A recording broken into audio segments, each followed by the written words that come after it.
3 anos atrás, eu estava olhando para os classificados de empregos locais online quando um dos anúncios chamou minha atenção. Não pelo que dizia, mas porque dizia muito pouco.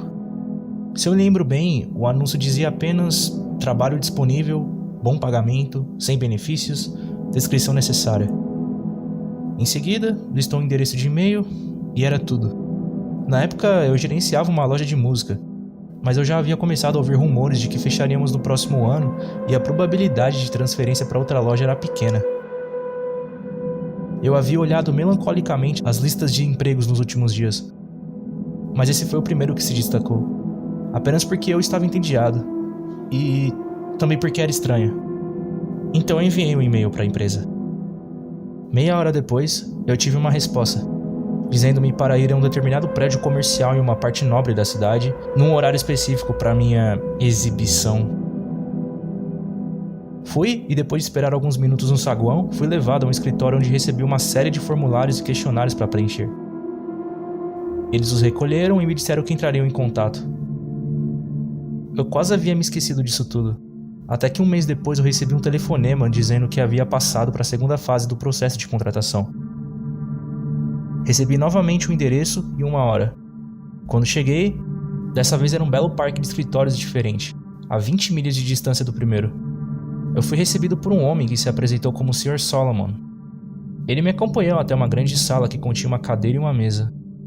Sobre a mesa, haviam 2 monitores grandes, um teclado e um mouse, e também uma caixa de metal aparafusada com 2 botões gigantes, um vermelho e outro verde.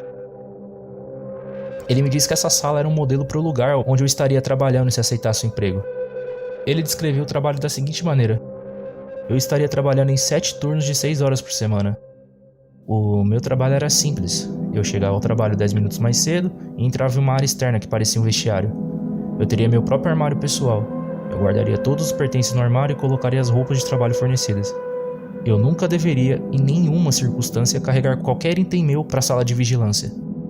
Quanto ao que eu deveria fazer na sala de vigilância, disseram-me que o monitor à esquerda mostraria constantemente uma transmissão ao vivo de uma câmera de alta definição em um local remoto. O meu trabalho era simplesmente observar a câmera. Uma vez por hora, eu entraria no computador conectado ao monitor certo e digitava um breve registro descrevendo qualquer coisa interessante que acontecesse na última hora.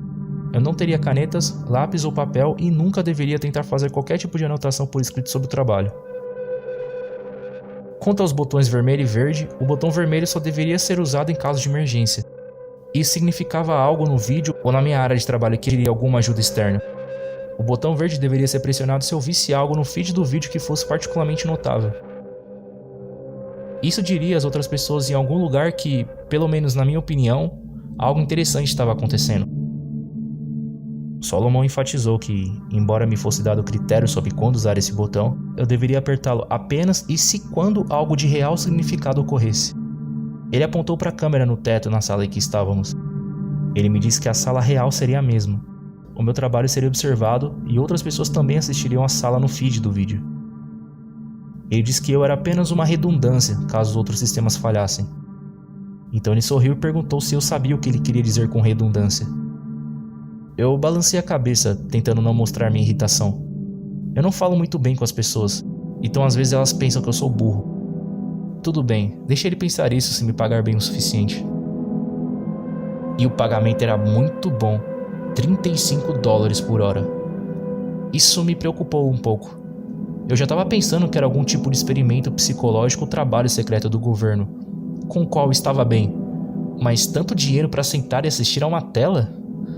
Minha mãe sempre me disse que se algo parecia bom demais para ser verdade, provavelmente era, e isso parecia bom demais para ser verdade.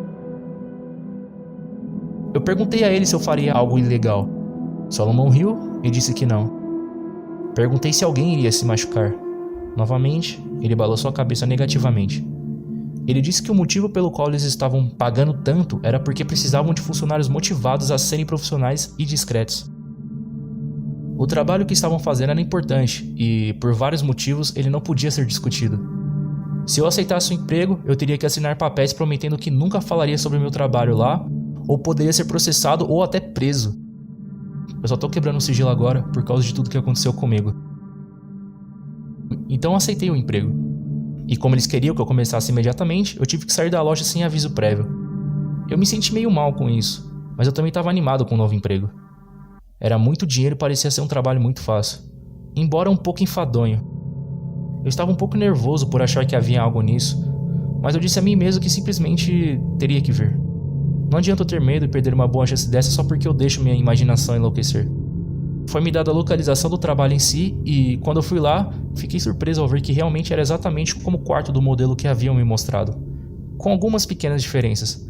Havia um vestiário pelo qual você tinha que passar para entrar na sala de vigilância e também havia um pequeno banheiro anexo à sala da vigilância real. A sala real tinha um pequeno bebedouro no canto, mas como eu não tinha permissão de trazer nada comigo, eu tinha que comer antes ou depois de cada turno. A maior diferença, é claro, é que os monitores estavam ligados. O outro monitor era apenas um terminal preto e branco, como que você vê nos filmes algumas vezes. Eu poderia digitar meus logs, mas sem a internet para ver ou algo parecido.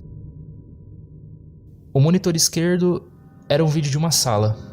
Você poderia chamá-lo de quarto, eu acho, porque tinha uma cama nele, mas também tinha muitas outras coisas. Uma TV, um sofá, cadeiras, algumas mesas e muito espaço vazio entre elas. A câmera deve estar no alto em algum canto, porque eu podia ver quase tudo, exceto o lado dos móveis. Mas, no começo, porém, eu não percebi nada disso. Tudo que eu vi foi ela. Ela parecia um pouco mais velha do que eu, e era muito bonita. Quando a vi pela primeira vez, ela estava deitada de lado no sofá. Essa era a parte da sala mais distante da câmera, mas a imagem era muito nítida e eu poderia dizer que ela estava dormindo.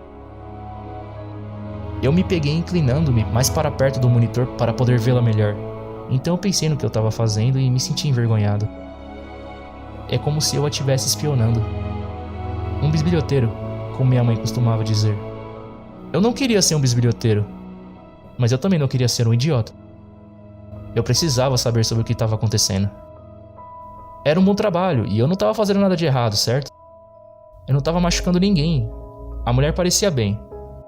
O quarto era bom. Ela provavelmente concordou em estar lá e é algum tipo de experimento ou algo assim. Eu estava exagerando. Então me sentei na cadeira e comecei meu trabalho. Não demorou muito para que eu entendesse mais. A mulher, eu comecei a chamá-la de Rachel, não estava lá por sua livre vontade. Eu nunca a vi machucada, mas ficou claro que ela nunca saiu daquele quarto, exceto para entrar no quarto que eu acho que é uma área de banheiro que minha câmera não conseguia ver. Bom, ela nunca saiu do quarto sozinha. Periodicamente, algumas vezes por semana, durante os meus turnos, homens e mulheres em trajes de aparência estranha vinham e atiravam da sala. Às vezes ela lutava, mas geralmente ela apenas concordava com a cabeça baixa. Eles sempre a traziam de volta, embora os momentos em que ela não fosse trazida de volta durante meu turno eram sempre os piores para mim. Eu me preocupava com ela até chegar ao trabalho no dia seguinte e vê-la assistindo TV ou pintando. Ela nunca parecia magoada ou até mesmo chateada, exceto quando eles a levavam.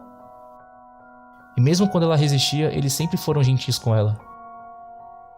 Ainda assim, eu sabia que algo estava errado. Eu pensei em desistir do emprego ou apertar o botão vermelho e pedir para que alguém viesse para que eu pudesse obter algumas respostas. Ou até chamar a polícia e mostrar o que a câmera estava me mostrando. Eu só não fiz isso porque eu estava com medo.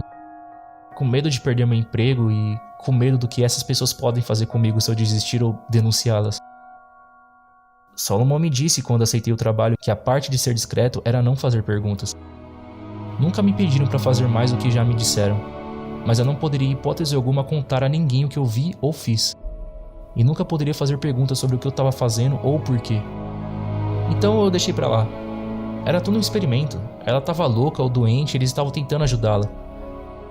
Ela estava fazendo um trabalho exatamente assim como eu. Ou se ela realmente era uma prisioneira em algum lugar, pelo menos eu estava assistindo para ter certeza de que ela estava bem. Se eles alguma vez tentassem machucá-la, ou eu visse que ela realmente não queria estar lá, com certeza eu poderia obter ajuda. De certa forma, eu disse a mim mesmo que eu estava ajudando a protegê-la, a observando. Eu não espero que você pense muito nas minhas desculpas. Eu não penso muito nelas, especialmente agora, mas em minha defesa, quando as coisas mudaram, eu não ignorei ou tentei explicar. eu sabia que algo precisava ser feito. Rachel geralmente pintava por 1 ou 2 horas todos os dias, e parecia que sempre acontecia durante meus turnos da tarde. A sala não tinha janelas, tanto quanto eu poderia dizer. Mas acho que ela usou um relógio ou o tempo do seu próprio corpo para cumprir uma espécie de cronograma. Sempre gostei de vê-la pintar. O que ela pintava estava sempre voltado para o lado errado, e eu não conseguia ver. Mas eu podia ver o seu rosto enquanto trabalhava. Ela sempre parecia estar feliz e em paz quando estava pintando. E vê-la assim, sorrindo serenamente enquanto pegava algo do jeito que queria, sempre fazia meu dia. Eu percebi que algo estava errado pela primeira vez quando ela começou a pintar com mais frequência. Isso foi algumas semanas atrás. A sua expressão estava mais focada e séria. Havia uma tensão em seus movimentos que eu não estava acostumado a ver. A princípio, eu achei que ela estava apenas tentando trabalhar duro em alguma coisa, e eu queria dizer a ela para ela não se preocupar. A cada poucas semanas, os outros chegavam e pegavam as pinturas antigas de qualquer maneira, trazendo uma nova pilha de... acho que a palavra é tela. Mas era mais do que ela estar focada. Algo estava errado. Ela não parecia feliz e estava pintando por horas a fio. No espaço de 3 dias, ela havia terminado 4 pinturas. Eu estava ficando cada vez mais preocupado em vê-la trabalhar. E quando ela terminou o 4º quadro, eu me peguei dizendo a ela para ela parar e descansar um pouco. Eu já tinha me acostumado a falar com o monitor, mas ela não parou. Em vez disso, ela começou a mover as pinturas, arranjando-as nas costas e num assento no sofá comprido da outra extremidade da sala. Então essa foi a primeira vez que eu consegui ver qualquer uma das suas pinturas. Mesmo quando aquelas pessoas entravam na sala e levavam as pinturas, eles sempre faziam com elas viradas para longe da câmera. Eu ainda estava preocupado com ela, mas eu estava feliz por finalmente ver algo que ela havia trabalhado. Feliz e maravilhado. Eram pinturas lindas. Uma delas era uma bela floresta verde. A outra era um poço de pedra velho. A terceira era uma casa isolada em uma pequena ilha. E a quarta era um cinema de aparência bem antiga. Todas elas pareciam algo saído de um sonho, com linhas de cores se misturando no ar ao redor delas como se fossem apanhadas pelo vento. Foi só quando eu olhei de perto que eu percebi que as linhas e cores não eram aleatórias.